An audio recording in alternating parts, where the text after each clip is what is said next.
Grab a cup of tea or a glass of wine and tune in for Inspired Conversations with publisher Linda Joy. On Tuesdays at 2 p.m. Eastern, Linda creates sacred space for leading female luminaries, empowering authors, heart-centered female entrepreneurs, coaches, and healers. A soulful venue where guests openly share the fears and obstacles they've overcome, wisdom and lessons learned, and the personal journey that led them to the transformational work they do in the world. Inspired Conversations to empower you on your path to authentic, soulful living. Welcome to Inspired Conversations. I'm your host, Visibility Catalyst, best-selling publisher, and a woman on a mission to inspire women to live their best lives. I'm Linda Joy, and I am so glad that you joined us for today's inspiring show. With me today is Kathe Crawford, an author, integrative coach, speaker, and spiritual teacher. In her new book, Unlocking Secrets, My Journey to an Open Heart, Kathe shares her transformative and inspiring story as she empowers women to reclaim their own authentic self and become the changemaker of their life.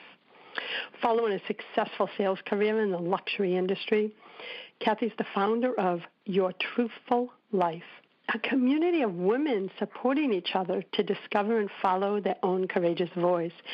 Welcome, Kathe. Oh, thank you. Thank you, Linda. I'm so happy to be here.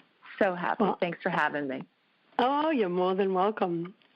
You know, one of the things that I think really resonated when I visited your site and learned more about your book, which I can't wait to receive in the mail, is that I think we all have secrets in our life, small, medium, big, and I've lived them.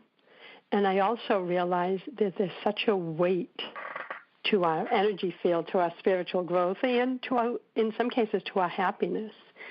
So in your book, you share that you kept a secret for 30 years to protect the ones that you love, right? Children, family, friends. Let's talk about that. Start us with your story and your journey, because that's a long time to be weighed down by a secret, isn't it? Yes, it really was. And the most interesting thing was I never really looked at it as a secret, believe it or not, because I think that what happens is we just believe, and it's true, that these are the circumstances of our life, right? These are just things that happen to us along the way. And, you kind of it just becomes part of your DNA. And so for me, when I really realized that it was a secret, was almost 20 years after the fact. And it had been because I was on my spiritual quest to heal a broken heart, to really feel more whole and fulfill and find some more joy in my life. And my secret started back in I was about early 80s, about 1987, 1988. And I was young. I was in my 30s, and my husband was diagnosed at that time with AIDS.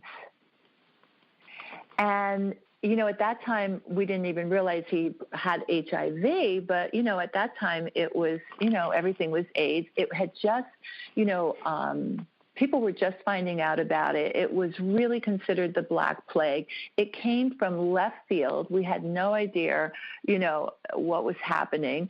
And, that was my secret, because it was something that was shrouded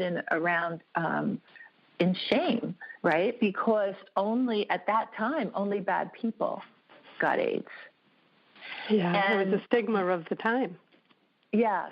And, some of your audience may be, younger, and they may be like, nowadays, right? We all know about it. We know how to deal with it. We have treatment for it. But at that time, there was not even treatment for it. People were dying in the streets. St. Vincent's Hospital in New York looked like zero.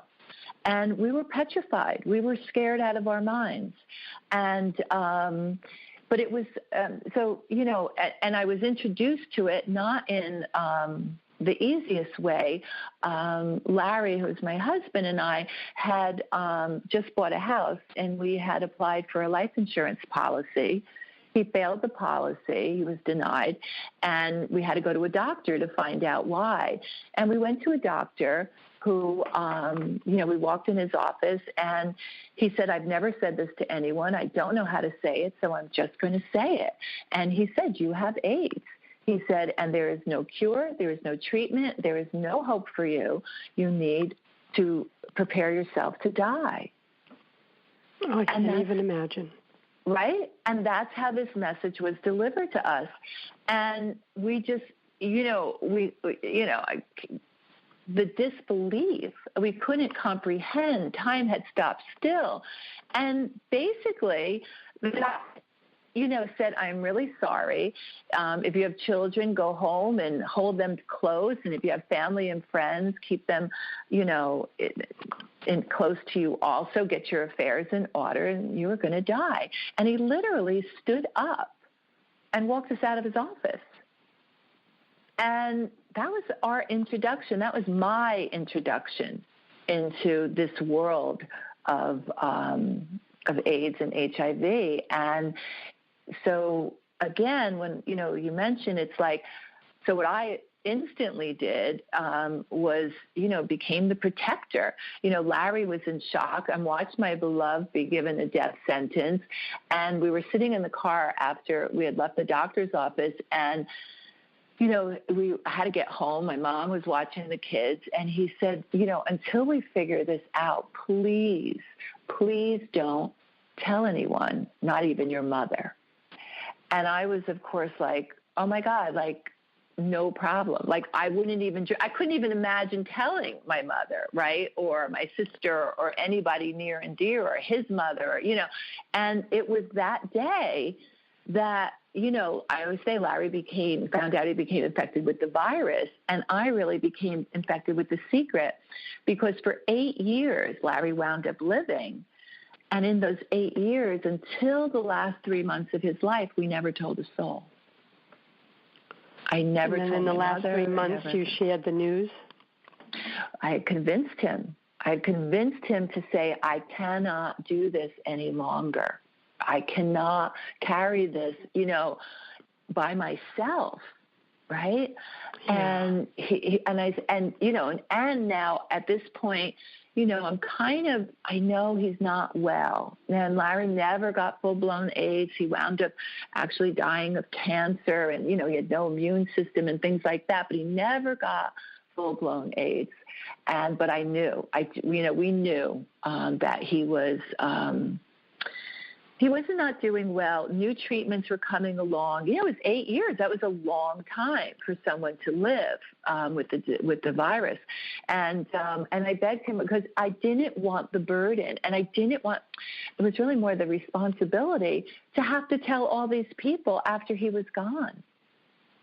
That was a big thing for me. I didn't want to have to tell his mother. Yeah, you didn't want to be the deliverer of the news. Yeah. So when you shared with his mom and, the close family members, did you share it, or did he? Or by that time he was not able to share it himself? Yeah, no. What had happened was we told my mother and father first, and my mother was, my mother and father embraced us totally. And convinced, really sat down with Larry and really gave him so much love and support, which was not we weren't sure what to expect, right? I mean, you create these things, right? Like, we just had no idea. And my mother was very instrumental in supporting him and telling his mother, because I think that was a very painful thing for him to do, was to tell his mother. And she helped support him in that way. And, it was a beautiful outcome. There was everyone was, supportive and loving. But the interesting thing was, Linda, everyone still kept it a secret amongst the family. Do you think they kept it a secret? This is what I'm curious about. And I have friends that have passed from AIDS, so I understand some of the stigma, the emotions of what you shared. Do you believe they kept the secret too because of the shame at that time and the projections from the world? Do you think that's why they kept a secret, or was it too just because they wanted to honor and love him, or a combination? It was definitely both. Because there was days, just like myself, that my mother would call me up and she'd say, "Can I just ask my doctor? Can't we just do?" Because they wanted to help, right? So they wanted to talk about it and they wanted to help. But then at the same time, I had 2 small children. When Larry was diagnosed, I had just had a baby. And we didn't know if the baby had HIV. We didn't know if I had HIV. I mean, they were a really trying 8 years. That first year was just we didn't know anything. And then having my parents and his parents become involved, it was kind of like they wanted to do a lot of that. Larry and I, had the beginning, and we just kind of reassured them that we were doing the best that we could. We had the best treatment that we could have, and we were just really proactive. But I think at the same time, they were just as concerned about my kids, about me. I mean, we were already red flagged as far as insurance and health insurance and life insurance. I mean, he was in the system. There was no way that it's like a credit report. Well, there's a health insurance report. Exactly. And, So I think that, it wasn't as much for them, the shame, or, what would people think, but it was more of a protection. So really, that's why I say, like, when the secret, I never really thought of it as a secret. I thought of it as something that I would do, when you really love someone and you protect them. And I was protecting children and my family. And, so it was really a combination of both.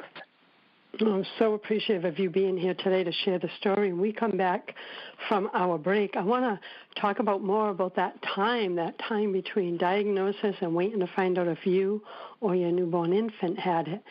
So we'll be back in a moment. I'm with Kathe Crawford of Kathe, and that's Kathe, Kathe, Crawford. Visit her at kathecrawford.com. A conscious lifestyle for a mindful life. OMTimes Radio, IOM FM. Experience a homecoming to your heart. In the foreword of Dr. Deborah Riebel's new book, Being Love, How Loving Yourself Creates Ripples of Transformation in Your Relationships and the World, Marcy Shimoff shares, the answer to our inner longing isn't finding love, it's being love. The practices that Dr. Deborah presents in Being Love are keys to opening your heart and receiving your divine birthright as a physical manifestation of love. Her techniques, developed over years of successful private practice with her clients and from her extensive training in multiple disciplines, are accessible, compassionate, and effective. Her message is powerful, and if you allow it, will change your whole life. Order your copy of Being Love today at beinglovebook.com. and receive over 45 transformational gifts. Being Love is brought to you by Inspired Living Publishing.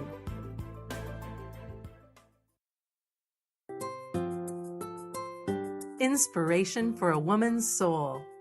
Aspire Magazine, inspiring and supporting women on the path of self-discovery. Claim your free digital subscription today, which includes access to thousands of dollars of personal development bonus gifts from Team Inspiration partners. Claim your Aspire Magazine subscription today at subscribetoaspire.com.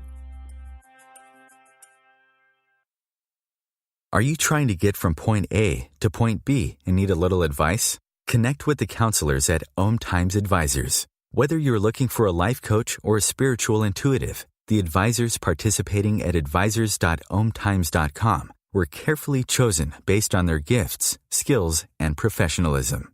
OMTimes Advisors, connecting you with the best advisors in the business. Circle of Hearts Radio is a sanctuary on the airwaves. Join me, Grandmother Elia, in the circle on Sunday, 2 p.m. Eastern as I share information to both enlighten and nourish your soul. Hey, America, we need to have a little talk.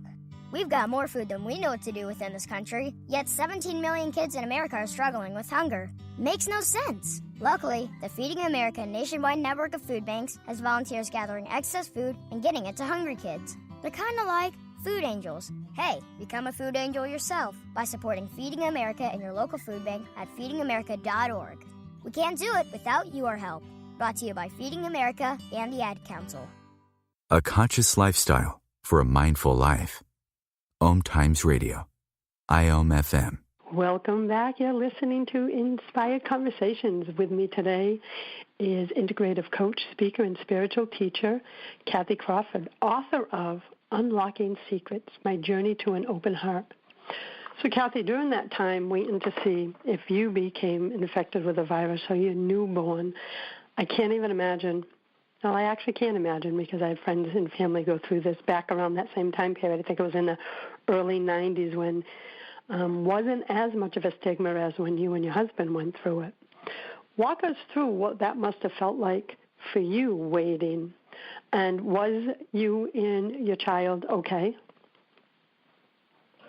It was the long, it was almost, it's actually probably close to a month to actually find out the test results. I mean, nowadays, right, it's 3 days, maybe a week, and you'll find out. And it was endless. And, I think the hardest part for all of us was watching, well, for all of us, for Larry and I, it was one thing if Larry had HIV and he had AIDS, but then to have given it to his newborn child and to me, it was more than he could bear. And so that month was really, really tough. I will say though that I did go to the pediatrician. I did tell the pediatrician who was this wonderful, wonderful doctor. He was very old school. He was already at that time probably in his late 60s. And I begged him, I said, please, I have to tell you, but you can't, right? And he was like, fine. And so, I had to take his advice. And his advice was, you, Kathe, you go get tested.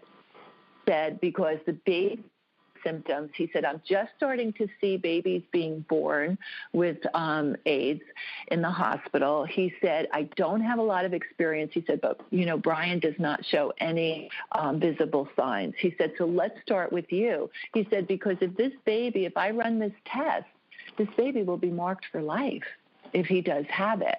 And we cannot lose your health insurance, So he was a gift. He was a gift. He was a gift. And, of course, it's, when you tell this story, Linda, it's so funny because, everybody has their, what would you do? And your thoughts and your opinions. And, I trusted him. And isn't that what, we're all challenged to do in our own lives, right, is to trust. And I did. And I trusted him. And I went and I got tested. Of course, I got tested at a clinic randomly. I was a number. And, the test results had come back for me that I was negative. And my doctor suggested that we just observe Brian because he felt the chances. I would have had to have it. But then again, this was so new to everyone. Could the baby have gotten it and I didn't? And, it was interesting because... Yeah, those were the unknowns at the time. Yeah. And yet I was so ecstatic that I didn't have it. At the same time, how do I share this? I mean, of course, Larry and I were thrilled that I didn't have it, which meant the baby probably didn't have it. But these were all feelings and emotions that I really had no one to talk to about. Right? Exactly. Who could you turn to? Yeah, like even good news about all of this, right? Because later down the road, I had found out because I had been put into studies with other women. There was a very small handful of women who were with men that had HIV, AIDS, and did not get it. And they wanted to know what was in our system that allowed us to not get it. Because look, they're looking for, a vaccine. They're looking for a cure. They're looking for information.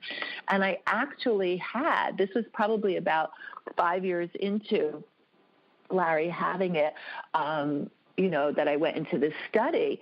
And then I found out it was, of course it was anonymous, and it was written up in, medical journals. And, I had this, I don't know, this gene or cell that was that helped resist the virus. And I was so happy and so proud, and yet I couldn't even tell anybody that. So everything good or bad was always tainted around this secret. And the biggest secret, because there was a lot of, because, one secret comes from another secret, people will ask, and I'm sure your listeners are wondering, how did Larry get AIDS, right? How did he get HIV? Well, Larry had been a recovered heroin addict, which no one knew. Another layer, right? Secret, right? Because now if I tell people that he has this, where they're going to be like, how did he get it? And it was not, having two small children, these were not stories I was ready to tell my children, share, or, there was people in my life, I just was not giving up this information. So, So one secret leads to another. It does. And what I would love to discuss today, because is your journey to finally, because it took about 20 years, right, after your husband's death. What started your journey of, on the spiritual path and healing and love that led you to release the secret? So something got you on the path, right, to start with. Was there a big moment, or it was just an unfolding? It was, what had happened, it was, after Larry passed, I'm like 30-something years old, I'm almost 39 years old. I don't know the first thing about death and dying. And, I have been holding this house of cards up, and I've been this, this person that was no longer who I was, right? Like if my kids wanted to take a drink from their father's cup, I'm like, grabbing the cup saying, oh, no, please don't take, Daddy has a cold. My husband came home with a cut on his hands. It's like, don't touch the babies, and yet, so I had this role that for 8 years, people would be like, wow, you're just like, you're really intense, Kathe. You're really a control freak. You're like all these things, which I really wasn't as in the core of the essence of who I was, but I had to become this. So after he had died, I really, almost by the time he died, and I hope you can understand where I'm coming from, it was almost like, when is this going to be over? Because I didn't know when we were diagnosed if Larry would be gone in 8 days, 8 months, right? It's like, life was on hold. So when he passed, I really believed at that moment that this whole piece, this whole chapter was over. And little did I know that that's really when it exploded. Because I was left alone. I loved my husband very much. And here I was grieving. I had 2 small children. I was widowed. I had to get my life in order. I had, had to build a career. And, so I had gone through traditional therapy. I'd gone through prescription drugs, Prozac, anxiety medication, everything. I was, and I was juggling being a single mom. I didn't like being a single mom because everyone thought I was divorced. And, the image that people had of me, right, who would be widowed in their 30s, right? So people naturally, so I became these different people, but it was never me. So finally, at one point, was a pivotal point for me. I was in my therapist's office, and it had been well over 10 years. And I just said to him, I was like, on the outside, don't get me wrong, everything was wonderful. I was holding it all together, but I was still broken. I was broken inside. I just really was not happy. And I said, come on. I said, it's years. Like, this can't all be from this experience. And that is when he handed me a book, Awakening from Grief. It was from my dear, who is now, my dear spiritual teacher and meditation teacher, Ramananda John Welshin. And it was a book that changed my life because it was about loss. And it wasn't just loss in the traditional sense of death. It was loss of a loved one in a relationship, of a job, of, the emotion of losing someone rather than the factual, this is the process for grieving.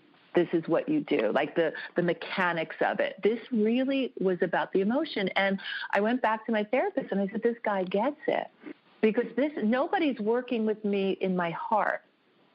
And it was that pivotal moment that when I realized that I needed to start working on my heart.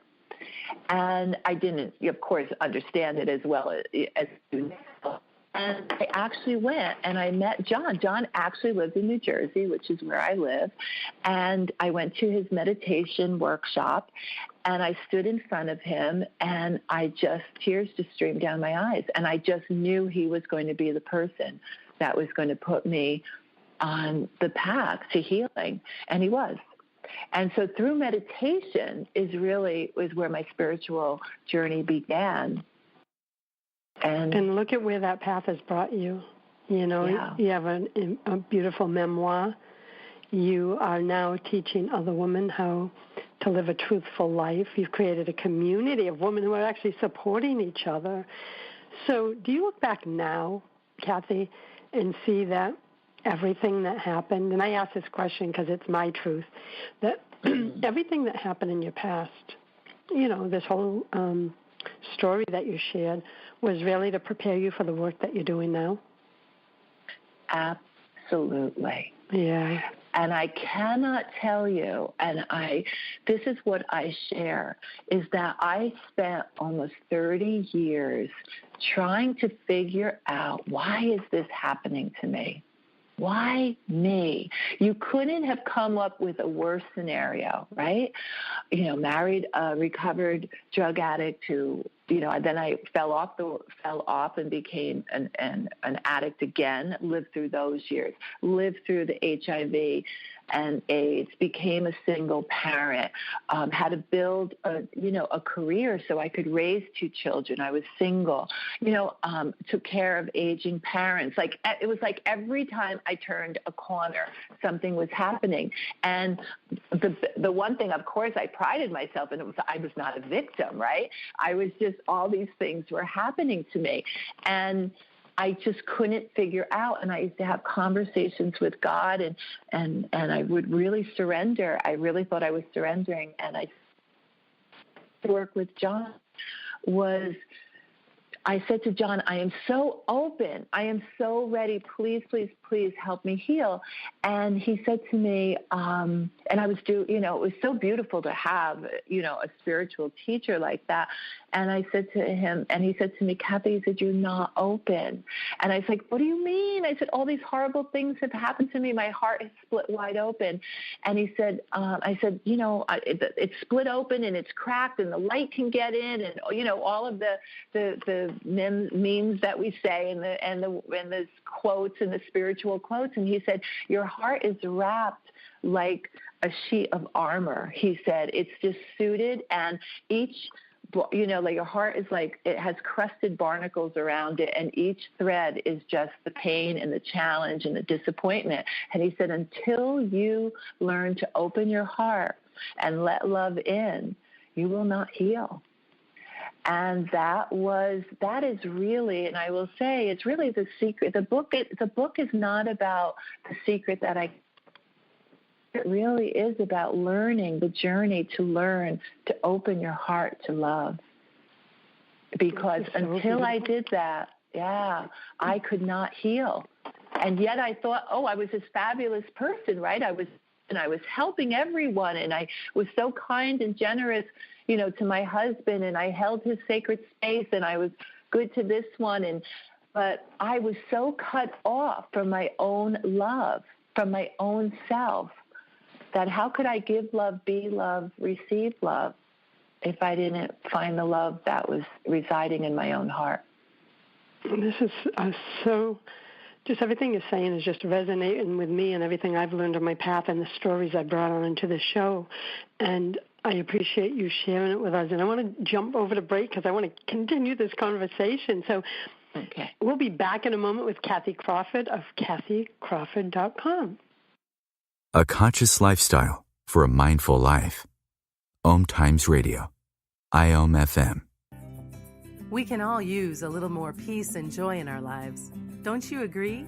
Counselor, best-selling author, and self-nurturing expert Kelly Grimes of CultivatingPeaceandJoy.com is passionate about empowering overwhelmed and exhausted women to live with more peace, joy, and meaning through the practice of self-nurturing. Through her experience working with individuals, speaking, providing workshops, and teaching professional and leadership development to forward-thinking organizations, Kelly knows that nurturing peace in the world begins from the inside out. That's why she created the free Cultivating Peace and Joy mobile app that brings you beautiful self-nurturing reminders, guided meditations, empowering practice tools, and daily prompts with an inspiring question to guide your daily self-nurturing practice. Download your free Cultivating Peace and Joy mobile app today at CultivatingPeaceandJoy.com. Do you have time to read that inspiring book or that blog post you've been meaning to get to? In your busy world, how do you improve yourself and keep your life going? I'm Lisa Kay, and my Between Heaven and Earth radio show can transform your life just by listening. Be uplifted with inspiring topics, positive stories, and ideas that really work. Between Heaven and Earth Radio is conscious living for your soul, every Wednesday at 4 p.m. Eastern Time. The number one reason girls drop out of school in sub-Saharan Africa is lack of access to feminine hygiene products. The Pads for Schoolgirls Project, an outreach of Humanity Healing International, is changing this paradigm by setting up sewing programs at schools, teaching girls a vocational skill, while producing the reusable pads that help keep them attending classes. The girls pay it forward by making and giving pad kits to other girls in need. To learn more, visit humanityhealing.org. Humanity Healing is where your heart is. This is OTR-FM, part of the IOM Radio Network. Welcome back. You're listening to Inspired Conversations. And I'm your host, Linda Joy. With me today is the author of Unlocking Secrets, My Journey to an Open Heart, with Kathe Crawford. So, Kathe, right before the break, you were sharing about how your heart was so closed off and this journey to opening it. Did you, like for me, my heart, my healing of my heart was more of an unfolding. I had to acknowledge first, as it sounds like you did, that it was really closed, even though my mind was like, oh, I'm wide open. And I'm going back about 25 years ago. And, right. And it wasn't until I got out of my head in telling myself, my heart is open, to feeling my heart in the truth, as you just so beautifully shared. And I loved what he said, the armor, right? Yeah. Because thinking back, I had a sense of pride that I had such armor around my heart. Right. Oh, and Linda, then I got to this point. Yeah, and I had this pride, oh yeah, nothing else is going to get me. I got myself covered. Well, what you keep out is love, joy, happiness, your sense of truth. And I've read a lot on your website and in some of your blog posts, and one of the things that you shared about the cost of keeping secrets is the loss of self in our voice. So as you healed your heart, is that when you discovered your voice, your truth, your power, your joy? Very much. And the catalyst for that was I had become a yoga teacher. And I've been on this spiritual path for quite some time. And when I started to take the seat of a yoga teacher, and I would do my Dharma and I would do, the flow, I was really struggling. And I couldn't figure out why I was struggling. And then I said to myself, like, who am I? Who am I to be a teacher? And I had built also, and at the same time, I was doing both. I had this fabulous in the luxury industry, and I was selling watches and jewelry, and I had these huge accounts. I had Neiman Marcus and Saks and all these fabulous accounts, and I would have to go do these presentations to their senior management, to their stores, and I would do training and sales presentations, and my head would always be like, if they only knew who I was. And it was really, and I always kind of had that with work, but then I was like, well, that's because, it's work and it's career, and maybe I need more practice in public speaking and, go to Toastmasters and do all these things. But it wasn't that. It was because I was not authentic, because I was not speaking from a place of my truth. And when I became a yoga teacher, this wasn't about, oh, well, let me get you from one asana to a next, right? Or let me share some insight with you on the teachings. It was really being, when you're teaching in the spiritual world, you come with your heart, right? We teach from our heart. But I knew, I didn't know the connection, but that was what really started, where I could not speak. And I used to say to my teachers, I'd be like, it's like my throat is clogged, right? It's like I was choking on these words. I couldn't get them out. And that is when, I did the work where I finally, after, as I said, it was almost 20 years that I told my yoga teacher, my spiritual teacher, about my story. And she said to me, first of all, she said, I cannot believe you've been holding this in. She said, I've known you for so long, and you've never shared this. And I was like, well, why, of course, why would I? And then when I did, she said to me, she said, why are you holding on to this? And I said to her, who am I without my story? This is who I am. This is who I am. And she's like, oh, Angel, she said, this is not who you are. This is not who you are.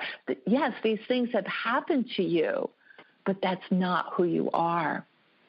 And so when I actually went, and she said, I promise you, you need to break this bind. You need to break the cord that's keeping you connected to Larry and your parents, because by now, like, everyone had died, right? So I was like, what's the difference, Linda, I couldn't figure out, between a memory and between attachment, right? In yoga, we study about attachment. And I never looked at that as attachment. To me, that was my memory. I was carrying these beautiful, loving memories. But it wasn't. I was attached to the story. I was attached to the circumstances. And when I released that story, it really was like Dorothy and the Wizard of Oz. It was like everything that I thought people would hate me, they would reject me, I would have this shame, I would be outcast, is when I started to share the story. The love and the compassion that was there for me was what I had been looking for my whole life, right? Was this and by love. closing your heart, you had shut that all out from coming to you. Right. Yeah. So it was a self-fulfilling prophecy. And this is what I share with women. We think we are so sure, just like you were saying, oh, I'm so sure my heart was open. So right? We're so sure of our circumstances and our stories that we don't even realize that we are stuck in our stories, or we become our stories, but that's not really who we are. So doing this work, the stories that I have been hearing from other women, it's such an honor to be able to have them share them with me. And it makes, it's making sense. And that's why I really want to build this community where women can just go and feel safe and just say it, just release what we've been holding on to. Could be, forever, could be for something that's just happening. But we can't keep it bottled up and closed off from the world and from our hearts.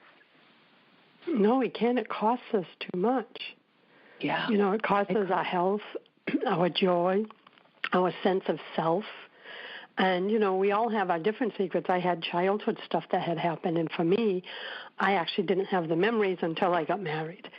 So, it's memories like yours, but yours were conscious memories, right?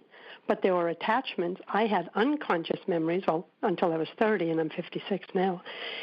So once those memories came out and I was aware that most of my life at the beginning was a lie, I had to change that story or it would have destroyed me.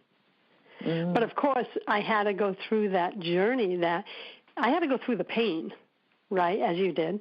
Then I had to come to the awareness of that my heart was closed because I thought it was open, especially when I was on the spiritual path about 3 years. I'm like, oh, yeah, I'm over it. It's fine. Right. And then, friends or loved ones or trusted mentors that go, just like your spiritual mentor did for you. I was like, oh, no, Kathe, it's not open.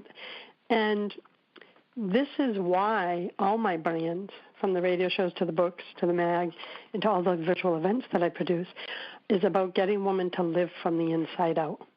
I'm not here to tell them their path, but until they look inward, we can't heal to bring what we want on the outside to us, whether that's love, joy, abundance. It doesn't matter what the it is, right? Have you discovered that since releasing your book and building this community, that it is about starting from the inside? Oh, it is all. It is all. And I coach now. As a coach, I do, it's a small part of my work, but it is a very important piece of my work is in the integrative coaching, which, you had mentioned that, things had gone back to your childhood. Well, all of my beliefs went back to my childhood. I work with shadow beliefs, right, with meaning making, and all of these shadow beliefs led me to the type of life that I had. Where was my worthiness? Where was my confidence? Was I lovable? These were all beliefs that I had set forth and made myself safe growing up as a childhood and just growing up in my childhood. And then more issues for me. There was so many issues, but they under the age of 10. They keep us safe. And what happens is they just become part of our, our unconscious DNA. Like, we don't believe it. Like, we say we want one thing, but yet everything happens the other way. I want this really normal life, right? I want to marry, this nice, clean-cut guy and live this happily ever after. Well, I certainly didn't pick that. And why didn't I? So the work that I do will bring you back to the beginning, where it all started. And in that work, what we do, and this is the difference with traditional therapy, is we get out of the head, which, of course, we need to know intellectually what is going on. But until we get out of our head and into our hearts, we're never going to heal. I used to think, okay, let me just forgive everybody. Right? If I forgive everybody, I'm an amazing human being and I will heal. But until you acknowledge what has happened, that you have been hurt or these things really happened to you. And it doesn't always, these don't always have to be terrible, tragic things either. I don't want to give the impression that all of this is the dark night of the soul and these horrible things. But these things are formed very young. And these are the way we wound up living our lives. So, I think the process is really important to acknowledge what has happened. Yes, forgive what has happened so that you can begin to open your heart and heal. Forgiveness changed my life. And and I don't know about you, but for me, it wasn't a conscious decision. Like, I didn't say, I am going to forgive my abuser. It was just, I continued to work on me. I continued my path. And one day I woke up and found I had pure forgiveness in my heart and was like, how the hell did this happen? Like, there were no triggers there. And from that space, and I'm not saying this is the path for everyone else, from that space of forgiveness, which is, we're going back, that moment happened about probably 18 years ago, I was able to create a brand new relationship with my abuser, one based from a place of my power, not it was extraordinary. That by me doing that, it allowed the rest of the family to heal. I didn't know that till 20 years later, when everyone said, "You finding forgiveness healed our wounds. We weren't the one abused. You were, and we were angry, and you found forgiveness. How could we not find forgiveness?" In their own way, right? So. Yeah. That's beautiful. Beautiful. And the other thing, too, Kathe, for me, I think healing it, and it sounds like for you, too, I was able to tap into self-love, which I didn't have most of my life. I thought I did. Yeah. But, of course, I didn't. Have you found that in your work as an integrative coach, and would you work with women? My biggest, what really healed me was learning to love myself. And every day I wake up, Linda, I was so resistant. I was just not lovable. I was just not worthy of love. And yet I had done nothing, but somewhere in my shadow, I was unlovable. I was just unlovable. So every day is about loving myself and being kind and compassionate to myself. And that was what I could not do. I blamed myself for everything that had happened. And so when you learn to forgive yourself, that's when forgiveness can take place and transform everyone's life. Because, we're so focused on forgiving the person that's hurt us, but we can't change that or force them, but we can. What has happened, we can't change it, nor can we change the person that's hurt us, but we can change ourselves. Yes. We can learn to love again. We can learn to heal. And when we lose sight and we stop being focused on the outside, like you said, on the person that's hurt us, and we can focus on ourselves and treat ourselves with loving kindness, that's when it heals the whole world. And that's why in this work, I know I can't fix the world right now. That's for darn sure. But I know that one person at a time, if we can all learn to love one another, love ourselves, start with ourselves, and then it'll start to spread and grow. Exactly. I believe I'm a very visual person, so I believe that as we each heal as individuals, it changes the energy that's projecting out from us. And that ripple touches first our inner circle, like our children, our families, and it continues rippling out. And I feel the greatest thing we can do for this world is to work on ourselves, is to heal ourselves. And so many of us think that that's a selfish act, right? It's selfish. Because we have that mindset that for many of us, we were raised with, like, what are you doing, putting yourself first? And now, I'm a grandma, and she's 7, and I have an 18-year-old grandson too. And thankfully, my daughter didn't pick up. My daughter's 34. My daughter didn't pick up the self-love story that I had. Like, I remember watching her at 15 years old. She'd take the little radio in the bathroom, get the bubble bath, bring the nail stuff, all this, and I'm like, oh my God. She's doing what I never could, like something so simple. Right. I know that sounds simple, but you know what? It showed me that she had that core that I'm worthy of this time. Yes. I never had that. I never had that feeling. It was like, oh no, everybody else must go first, Right. And now to see her teaching that sense of self-love and self-worth to my granddaughter, life does come full circle. So, it does, and I think that as women, we do need to break that cycle. We need, as parents, as mothers, whether you have a boy or a girl. I raised 2 amazing children who everyone has said to me, how did they feel about you writing this book? I mean, it was their life, right?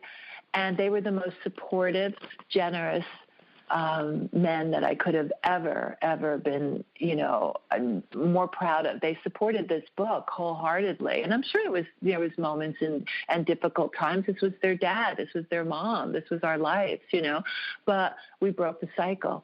It's so beautiful. And I am just honored that you were able to join me today. I want to thank you for writing your inspiring memoir, and for doing the work that you're doing in the world. Excuse me, I had a tickle in my throat. And I believe, as you do, we are the nurturers of the next generation. So thank you for being here. And I want to invite everyone, please, learn more about Kathe and the work she's doing in the world. Go to KatheCrawford.com and grab a copy of her book, Unlocking Secrets, My Journey to an Open Heart. Thank you again for joining me, Kathe. Thank you so much for having me. It was a pleasure. Until next time, everyone, choose love, choose joy, and choose happiness. Thanks for listening to Inspired Conversations with publisher Linda Joy. Join our sacred space every Tuesday at 2 p.m. Eastern and meet leading female visionaries, empowering authors, heart-centered female entrepreneurs, coaches, and healers. Inspired Conversations with Linda Joy is a soulful venue where guests share the obstacles they've overcome, along with wisdom and lessons learned on their personal journey that led them to the transformational work they do in the world. Inspired Conversations to empower you on your path to authentic and soulful living.